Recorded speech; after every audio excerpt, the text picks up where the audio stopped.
Hello guys, welcome sa aking vlog for today. So ngayon po, nakikita nyo po yan si Justin. Puro makeup, mag-makeup pag nasa bahay, pero pag alis wala. Alis ako. Saan nga pupunta? Secret. Ano po nilagay nyo sa mukha nyo? Pulbo lang ngayon.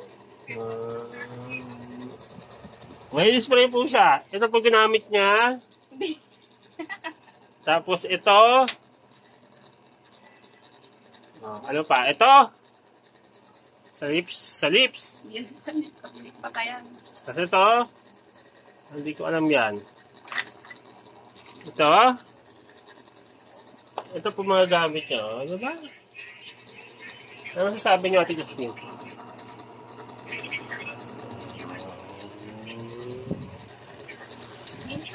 Ito naman po si Kevin, yung adik namin kapatid. Adik po yan, lalong po sa droga yan. Ano ba? Ano po? Ano nga ba sa akin? So yun lang po for today's video. Babush. Bye-bye, Justin. Bye-bye. Bye-bye. Bye-bye. Please subscribe. You know,